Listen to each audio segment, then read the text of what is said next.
हाथ में सोने का कटोरा होने के बावजूद उससे भीख मांगने की जो परंपरा है हमारे देश के अंदर कई सारे अलग अलग सेक्टर्स के अंदर हमें हमेशा चलते हुए नजर आती है। लेकिन सरकारी सेक्टर के अंदर ये बात थोड़ी ज्यादा ही होती है, स्पेशली जब उस कटोरे के अंदर पॉलिटिक्स का थोड़ा सा झोंक हो। और इसकी वजह से देश के अंदर कई ऐसे बढ़िया प्रोजेक्ट्स है जो इम्प्लीमेंट अगर सही से किए जाते तो आज देश के अंदर हजारों लाखों लोगों के लिए वो एक माध्यम बन सकते थे उनके पर्सनल ग्रोथ के लिए। लेकिन कभी भी ये चीजें हमें सही से होते हुए नजर नहीं आती। इन्हीं में से एक है BRTS सिस्टम या बस रैपिड ट्रांजिट सिस्टम, जिसे आंफनी में तो हर एक बड़े शहर के अंदर इंप्लीमेंट किया गया कुछ हद तक, लेकिन कभी भी ये सक्सेसफुल नहीं हो पाया इतने बड़े स्केल पे कि इसके एक्सपांशन के बारे में सीरियसली विचार किया जाए। लेकिन ऐसा क्यों है और इस वीडियो के अंदर मैं पॉलिटिशियन को ज्यादा क्रिटिसाइज क्यों कर रहा हूँ ना कि प्रोजेक्ट को, इसी के बारे में आज हम जानेंगे। दोस्तों, कोई भी इंफ्रास्ट्रक्चर प्रोजेक्ट अगर सही से प्लान नहीं किया गया और शॉर्ट टर्म विजन को ध्यान में रखते हुए उसे डिजाइन किया जाता है तो वो कभी भी उसके इंटेंशंस को फुलफिल नहीं कर पाता। अगर आप एक रेलवे लाइन को दो ऐसे जगहों के बीच में बनाते हैं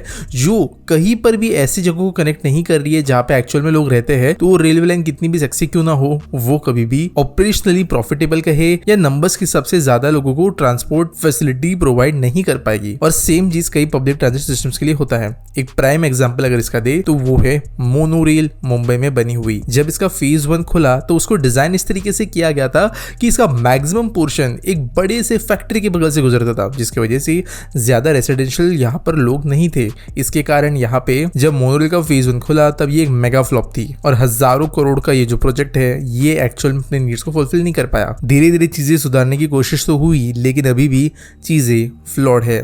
BRTS जो है वो भी इसी चीज का शिकार है। लेकिन आप में से जो लोग BRTS के बारे में जानते हैं उनको मेरी तरफ से बहुत बहुत बधाई। लेकिन BRTS सिस्टम्स देश के अंदर क्यों नहीं चल पाई ये समझने के पहले जानना जरूरी है कि एक्चुअल में BRTS होता क्या है। अब ये जो बस रैपिड ट्रांजिट सिस्टम होता है इसके कुछ फीचर्स होते हैं। पहला ये कि एक ऐसा बस ट्रांजिट सिस्टम है जहां पर डेडिकेटेड बस लेन्स होते हैं, यानी यहाँ पर बाकी गाड़ियां अलाउ नहीं होती, इमरजेंसी व्हीकल्स और बसेस यही अलाउड होती है, जिसको जिससे ट्रैफिक कंजेशन में बसेस नहीं फंसती। दूसरा फीचर होता है बस स्टेशंस ना कि बस स्टॉप्स, जहां पर बेसिकली ये बसेस रुकती है। दरवाजे इनके अंदर खुलने वाले और प्लेटफॉर्म के ऊपर खुलने वाले अलाइन होते हैं, जिसकी वजह से आप डायरेक्टली एक प्लेटफॉर्म लेवल से बस के अंदर बोर्ड कर सकते हो। यहाँ पर जो टिकटिंग होती है वो प्रीपेड होती है। जिस तरीके से मेट्रो में आप टिकट खरीद के फिर एंटर लेते हो स्टेशन के अंदर, वैसे ही यहाँ पर भी टिकटिंग आपकी पहले ही हो जाती है। इसके बाद का फीचर होता है high frequency services. BRTS system generally बहुत ज्यादा फ्रीक्वेंसी में चलते हैं कंपेयर टू नॉर्मल बसेस और काफी ज्यादा टाइम टू टाइम ये होती है, जिसकी वजह से ये बाकी मीडियम से अच्छी बन के आती है। और लास्टली इनके अंदर एक मेजर फीचर होता है integration with other modes of transportation, यानी कि जो BRTS सिस्टम्स है वो मेट्रो, रेलवेज इन जैसे दूसरे सिस्टम से जुड़ते हुए जाती है। लेकिन ये जो दिखने में एक सिंपल प्लान है वो क्यों देश के अंदर बेकार तरीके से एग्जीक्यूट हो रहा है, चाहे वो पुणे हो या दिल्ली। इन शहरों के अंदर जब BRTS बनी तब आज के डेट में लोग उनको ज्यादातर गालियां ही देते हैं, क्योंकि कहा जाता है कि ये सिस्टम ना ज्यादा किसी को फायदा देती है और एक्चुअल में ये रोड के साइज को कम कर रही है, जिसकी वजह से कंजेशन बढ़ रहा है और लोग इनका इस्तेमाल ढंग से नहीं करते। लेकिन इसका इस्तेमाल ढंग से क्यों नहीं होता वो समझते हैं। पहली बात, देश के अंदर जो BRTS सिस्टम अभी तक बनी है वो कोई भी वर्ल्ड क्लास नहीं है और ये बात हमें माननी पड़ेगी, फिर चाहे वो अहमदाबाद जैसे शहर क्यों ना हो जहां पर कुछ हद तक BRTS सक्सेसफुल है। देखो, BRTS सिस्टम्स जब बनाए गए थे तब एक उसके लिए मेन एम जो था वो ये था कि एक ऐसा सिस्टम बनाना जो बसेस जितना इनएफिशिएंट तो ना हो जो नॉर्मली चलती है, लेकिन वो मेट्रो जितना एक्सपेंसिव भी ना हो। इसलिए ये बात समझना जरूरी है कि मेट्रो सिस्टम्स के जो नेटवर्क फैलते हैं कनेक्टिविटी के हिसाब से, यानी लोग कहां से कहां जा रहे हैं, वो तो BRTS के प्लानिंग गोल्स में रहना जरूरी है। लेकिन हो सके तो मेट्रो जैसे बड़े बड़े वायरडक्ट्स, बड़े स्टेशन, रेक्स, ट्रेन, ये चीजें जरूरी नहीं है।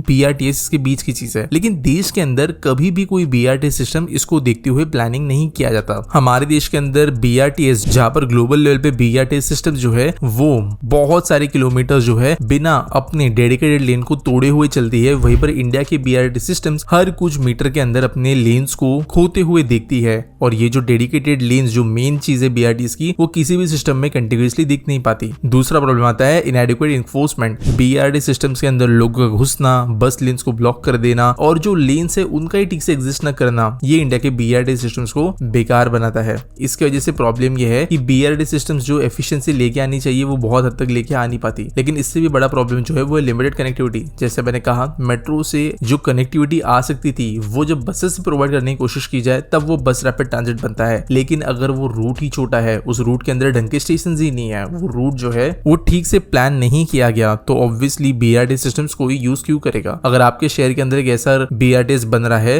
तो जो कि 4-5 किलोमीटर के लिए जाता हो, चलो 10-12 किलोमीटर के लिए जाता हो, और वहां पर जो है इसके अलावा कोई उसकी क्रॉस कनेक्टिविटी नहीं है, कोई मल्टीपल लाइंस कहीं पे इंटरसेक्ट नहीं करते, और उन बसेस में जाने की वजह से आपका टाइम एक्चुअल में बचेगा या नहीं, ये बात अगर आप नहीं जानते हो तो वो BRT सिस्टम यूज करोगे ही क्यों। देश के अंदर ये सबसे बड़ा इशू है। कुछ छोटे इश्यूज भी है, जैसे रेजिस्टेंस टू चेंज। कई लोग अभी BRT सिस्टम्स को यूज करने को पसंद नहीं करते क्योंकि लोगों में अवेयरनेस नहीं है। कई बार जो एक इलिटरेट या लोअर स्टार्ट ऑफ सोसाइटी होती है वो BRT सिस्टम को थोड़ा हाई एंड समझती है, हालांकि वो होती नहीं। लेकिन जो ट्रेडिशनल मेथड ऑफ टिकटिंग वगैरह के अलावा ये सिस्टम्स यूज होती है BRTS में, उससे हेजिटेंस लोगों को जरूर है। और lastly operational issues, maintenance, cleanliness, overall operations, ये सब चीजें आज भी देश के किसी BRTs के अंदर बहुत बड़े अच्छे लेवल पे नहीं देखने को मिलती। इसके कारण BRT सिस्टम्स लोगों की पहली पसंद नहीं है। लेकिन यहाँ पर सिस्टम के अंदर जितनी गलतियां है वो उत्पन्न करने के पीछे जो सबसे बड़ा हाथ किसी चीज का है तो वो है पॉलिटिक्स। अब वो कैसे समझते हैं दोस्तों, BRT सिस्टम जो है वो एक बच्चे को चॉकलेट देने के बराबर होता है। इसका मतलब क्या, एक पॉलिटिशियन जो होता है उसका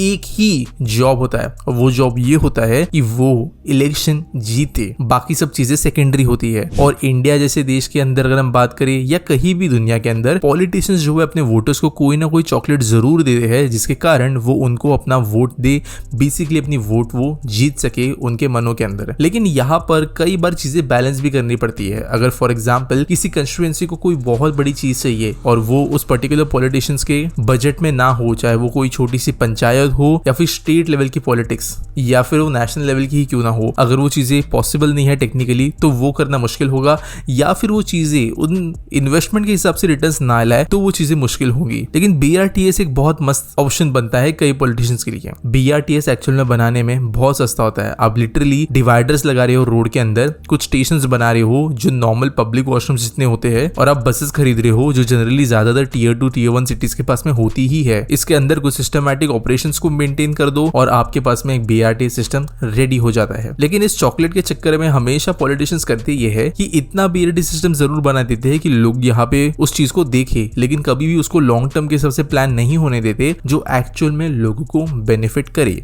बेसिकली रिबन काटने के लिए कुछ मिल जाए जो कि उस शहर, उस म्युनिसिपल कॉर्पोरेशन का ज्यादा बजट ना खाए, ऐसी सिस्टम को डिजाइन करने के हिसाब से BRTs को देश के अंदर पॉलिटिशियंस बनने देते हैं, और ना कि ऐसे BRTs को बनने देते हैं जिसके बारे में मैंने पहले मेंशन किया, मेट्रो नेटवर्क के लेवल के BRTs जो कि बहुत बड़े लेवल पे चले और बहुत ज्यादा कनेक्टिविटी प्रोवाइड करें, वो BRT सिस्टम्स बनते नहीं, बल्कि छोटी सी टॉफी लेवल के BRT सिस्टम्स बनते हैं जो दिखने में सुंदर दिखे, मस्त उनकी वीडियोस बन जाए, रील्स बन जाए, लेकिन इन टर्म्स ऑफ प्रैक्टिकलिटी वो लेंथ उसकी रूट की इतनी छोटी होगी और वो भी इतनी बेकार तरीके से प्लान होगी, कई सारी चीजों को ध्यान में रखते हुए कि यहाँ पर उस सिस्टम ठीक से काम न कर पाए। अब जैसे मैंने कहा कई चीजों को ध्यान में रखते हुए उनमें भी कुछ पॉलिटिकल इश्यूज आते हैं। फॉर एग्जाम्पल BRT सिस्टम्स कई इंटरसेक्शंस के अंदर जब कट होती है तो जनरली फॉरेन में ये देखा जाता है कि वहां पर या तो हमें देखने को मिलते हैं प्रायोरिटी सेक्शंस फॉर बसेस, यानी कि बसेस अगर गुजर रही है तो वो सिग्नल जो है वो लाल हो जाएगा। एट द सेम टाइम कई इंपॉर्टेंट जंक्शंस पे जब ट्रैफिक को बार बार रोका नहीं जा सकता, वहां पर सीधे अंडरपासेस या ब्रिजेस बना दिए जाएंगे। एट द सेम टाइम बहुत ज्यादा यूटर्न्स को एलिमिनेट भी कर दिया जाता है ताकि लंबे डिस्टेंसेस तक बस जो है बिना दिक्कत की पहुंच सके। लेकिन इंडियन BRT सिस्टम्स के अंदर